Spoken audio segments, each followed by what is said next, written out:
Gracias, Señor, gracias.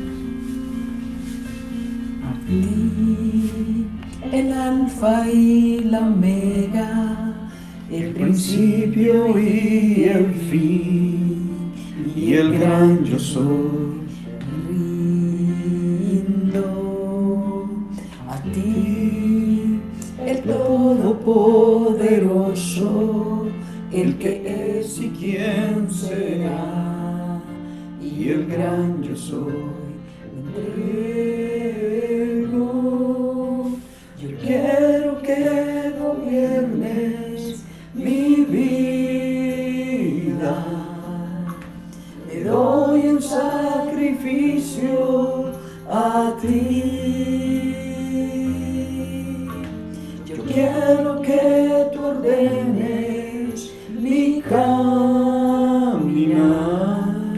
y que siempre viva en tu voluntad.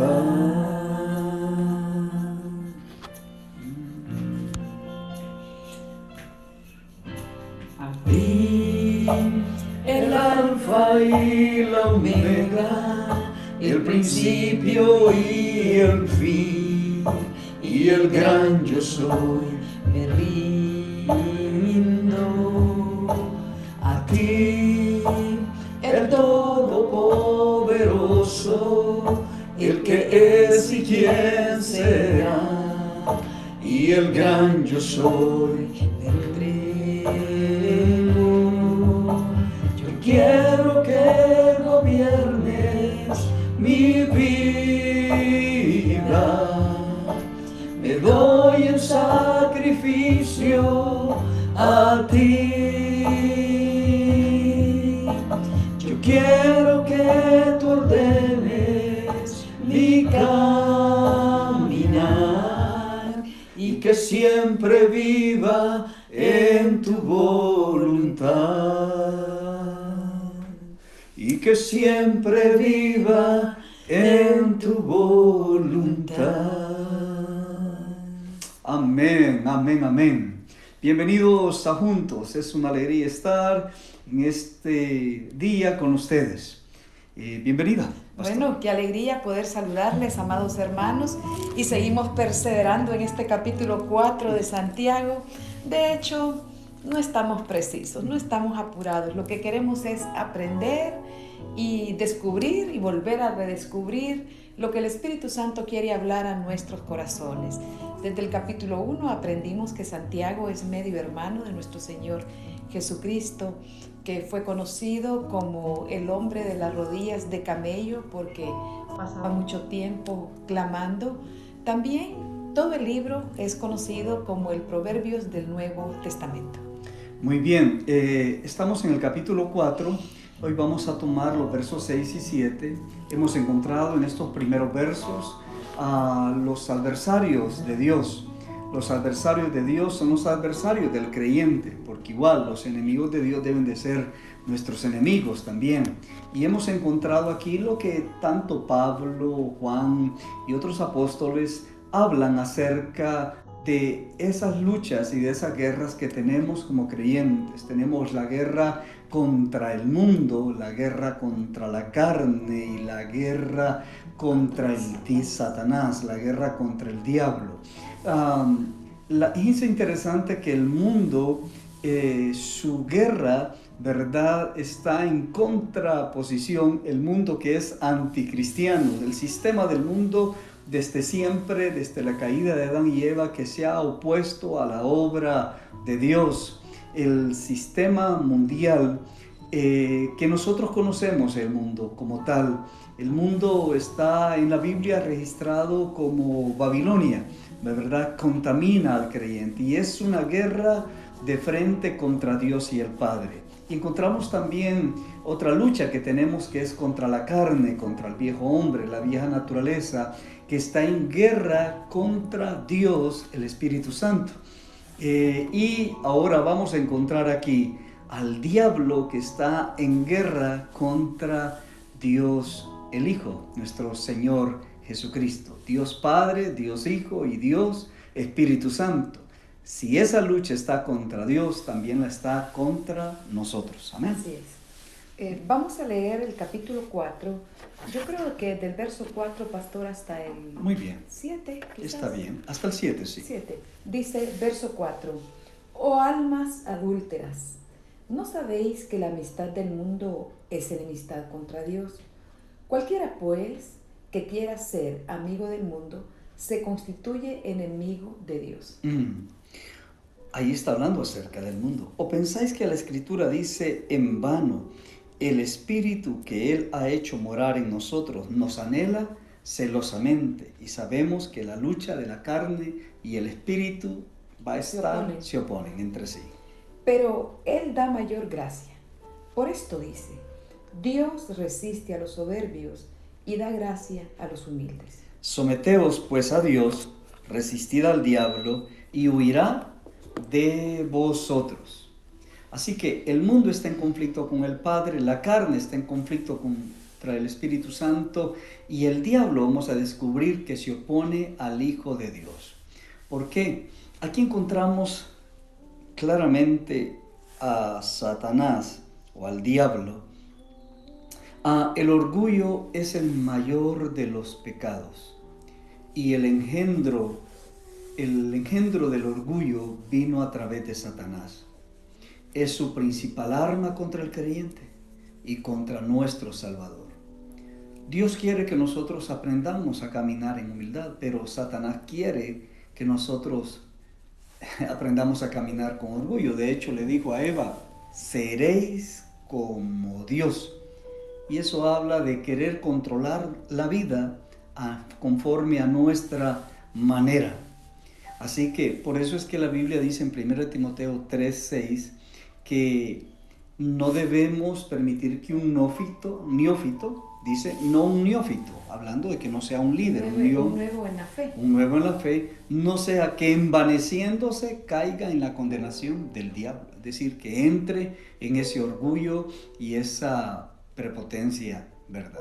Es que somos demasiado dados, creo yo, a que el orgullo nos atrape, la soberbia, ¿verdad? La altanería, el creernos o mirar por encima del hombro de los demás, ¿verdad? Y como dice, un comentarista dice que la respuesta de Santiago es que la palabra siempre va a poner una demanda en la vida del creyente, que hay una responsabilidad que nos corresponde, porque hay personas que dicen, no, es que yo todo eso se lo dejo a Dios, y no hacen absolutamente nada por caminar en sencillez, en humildad, o en reconocer nuestros yerros. Yo creo que ya con reconocerlos es bastante, pero hay creyentes que no son capaces de pedir perdón, no son capaces de reconocer que han ofendido, no son capaces de decir lo que he logrado es por la gracia del Señor sobre mi vida.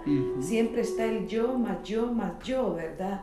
Y eso solamente es un disfraz muy propicio para la persona orgullosa, altanera, ¿verdad? Que descansa en sus fortalezas personales, no en la fortaleza que viene del Señor, ¿verdad? Y dice que la gracia del Señor, una de las características que uno puede como evidenciar es cuando uno se da cuenta que la necesitamos.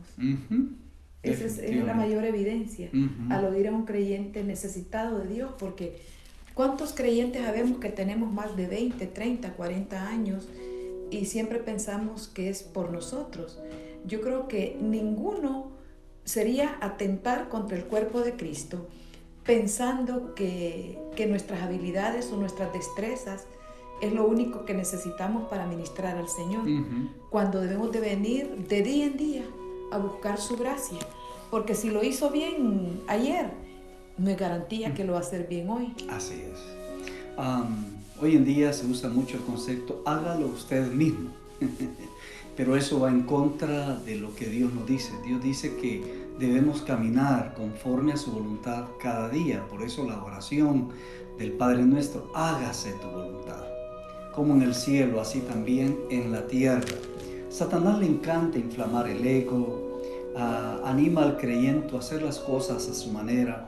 De hecho, hay toda una herejía hoy en el cuerpo de Cristo que dice, tú puedes, tú tienes.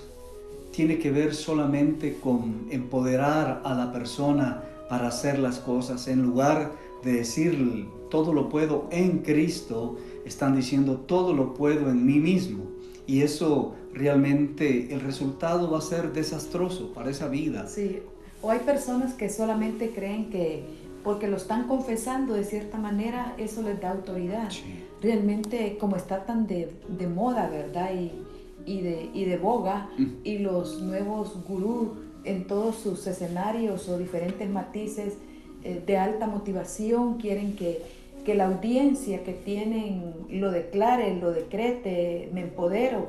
Pero ¿cómo vas a poder empoderarte de algo que ni siquiera conoces? Sí. ¿Verdad? Que no hay a ser como los hijos de aquel tal Ezeba, ¿verdad? Que salieron desnudos porque no supieron qué hacer. Sí. Entonces así nos pasa muchas veces a los creyentes. Pensamos que un lenguaje florido es lo que determina o podemos quizás impresionar a otros. Pero antes de impresionar a otros, yo creo que impresionamos el corazón del Señor cuando sabemos que todo es por su gracia y que acudimos de manera humilde, sencilla cada día para depender de Él. Pero tenemos como ese buen libro que dice el reino al revés, ¿verdad? Todo es lo que yo haga, cómo lo haga, cómo decrete, pero realmente eso no tiene nada que ver. Creemos en el escrito está de la palabra. Claro, en la declaración de la palabra. En la declaración de la palabra de Dios. Pero también, si declaramos la palabra de Dios, la demanda es mayor porque hay que caminar en obediencia, en sujeción. Y hay personas que creen más en la palabra de un hombre que en la palabra de Dios mismo. Y a veces estos chamanes, ¿verdad?, que se mueven en el fetichismo espiritual, de sumo cuidado, por supuesto.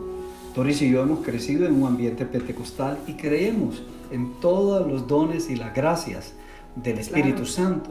Pero mira qué hermoso que cuando uno camina en gracia, le viene más gracia del Señor. Es decir, entre más gracia de Dios tengamos nosotros, más humildes deberíamos de ser realmente, con todos los dones y con todo el conocimiento que Dios nos haya permitido alcanzar.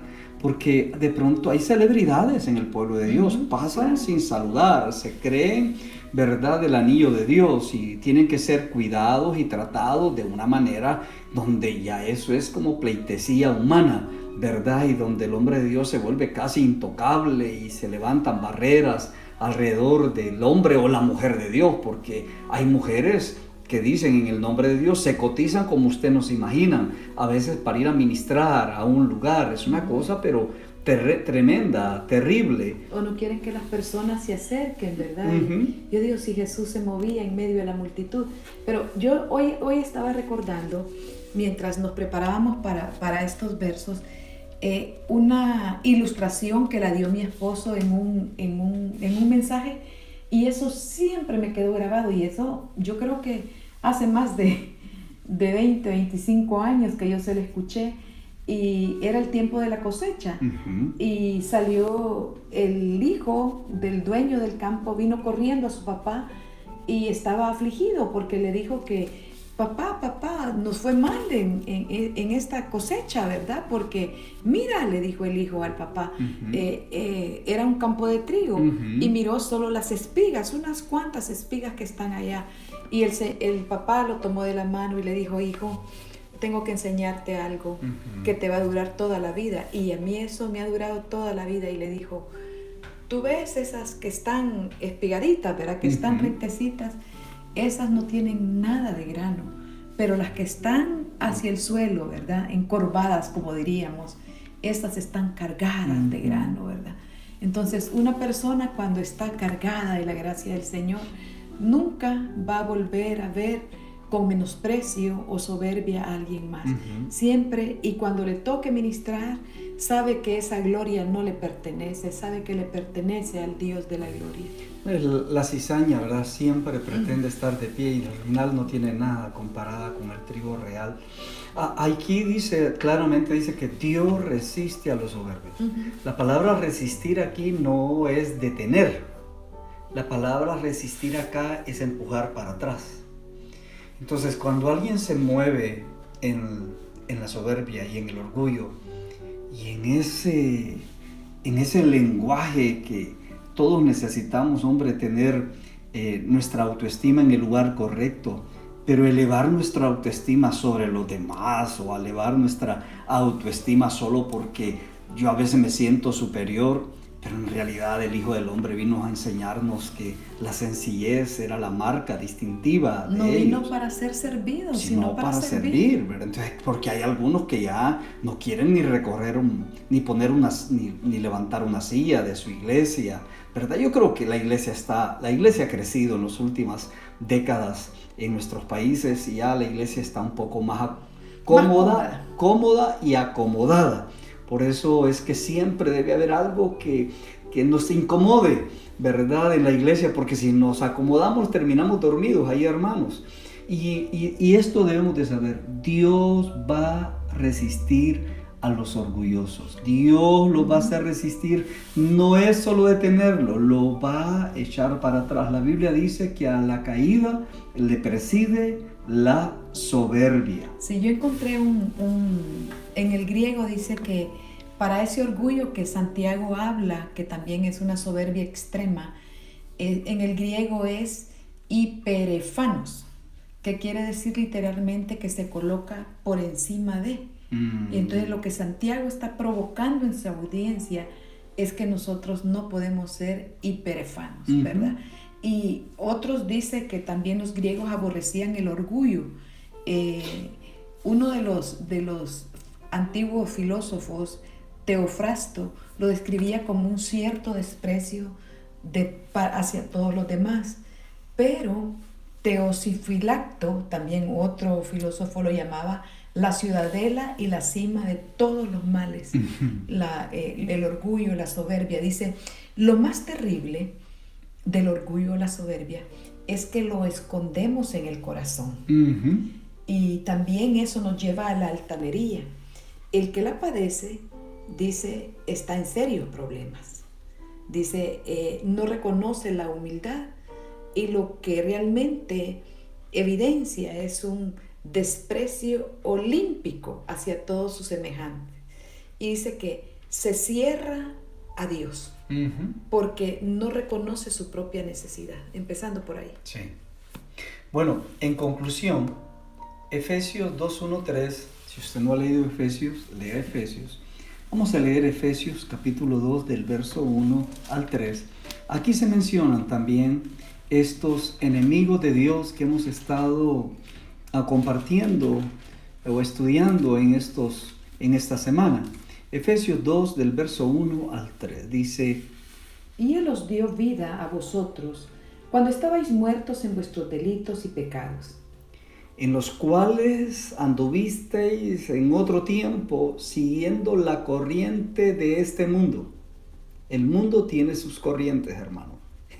Y si no las sabemos discernir o entender, el mundo nos va a atrapar y vamos a quedar como Lot. Muchas veces muchos cristianos, ¿verdad?, terminan como Lot, atrapados en el lugar incorrecto.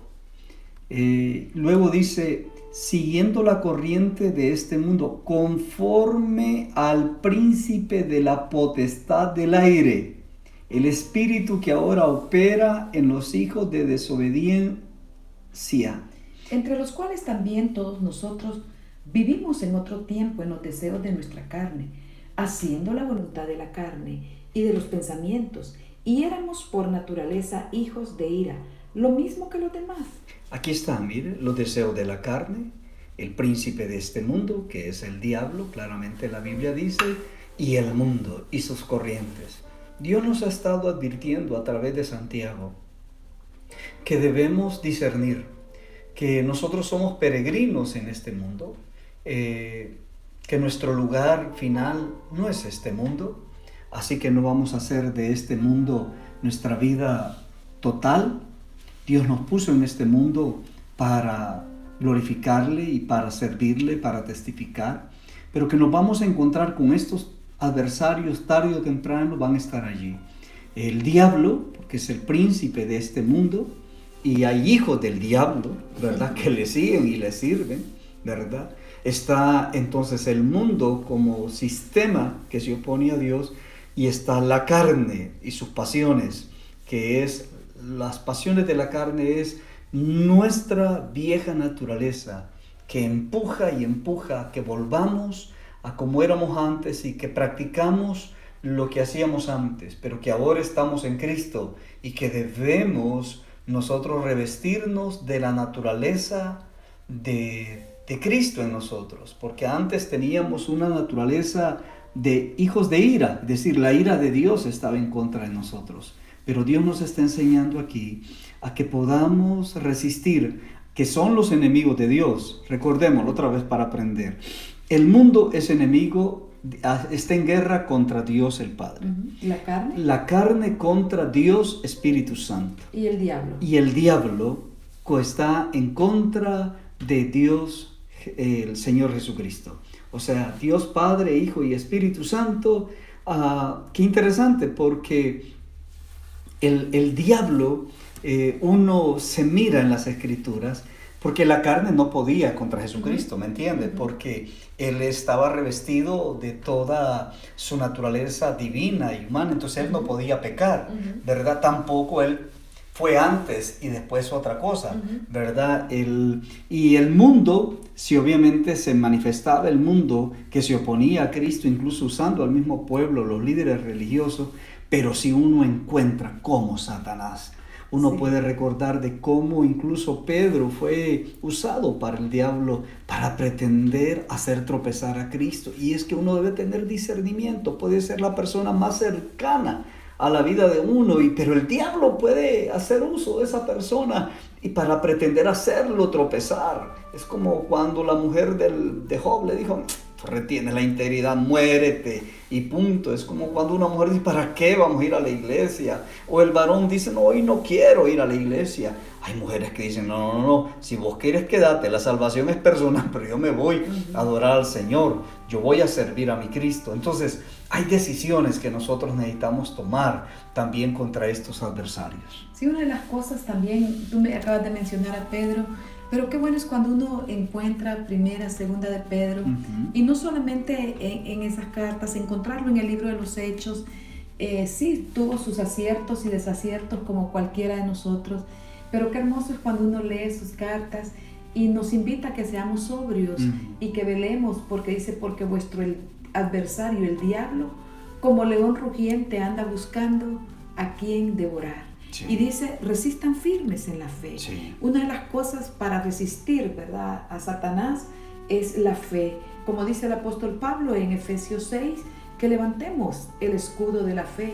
Y Pedro dice: miren, los mismos padecimientos se van cumpliendo en vuestros hermanos en todo el mundo. O sea que no podemos decir: pues me voy a trasladar a tal país porque ahí voy a estar blindado, estoy protegido. No, nada que ver. Donde estemos vamos a tener estas tres luchas: el mundo, la carne, el diablo. Pero mire que es interesante. 1 Pedro 5:10 dice: mas el Dios de toda gracia. Y veníamos hablando que Santiago está hablando, Dios da gracia. Da gracia a los humildes. Su gracia es suficiente. ¿Qué es la gracia?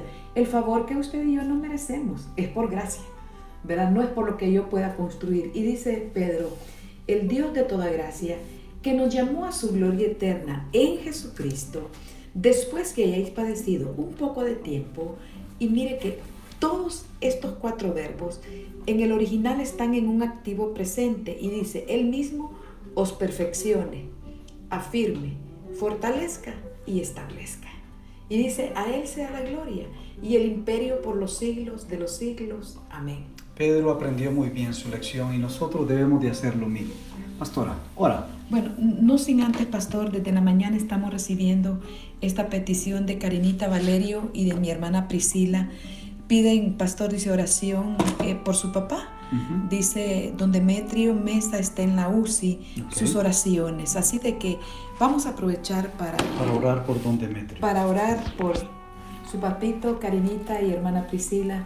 Padre, en el nombre de Jesús, aún estudiando la palabra podemos nosotros percibir al Espíritu Santo que nos lleva al altar del Señor para clamar. Y hoy ponemos la vida de don Demetrio, Señor, en ese lugar de cuidados intensivos. Suplicamos tu misericordia, Señor. Suplicamos que le sustentes y sustentes a la familia, Señor.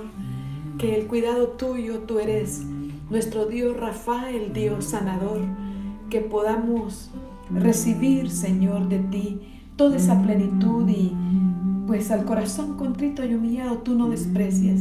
Lo hemos estado estudiando en la palabra y aquí venimos, Señor, con un corazón contrito y humillado, sabiendo que solo tú puedes intervenir, Señor, en la salud de don Demetrio. En el nombre de Jesús, trae tu paz para Karinita, Dios. para Priscila, Señor, y para todos aquellos que están enfrentando una adversidad. Sea tu paz sosteniéndonos, Señor, en el nombre de Jesús. Amén. Amén y y amén.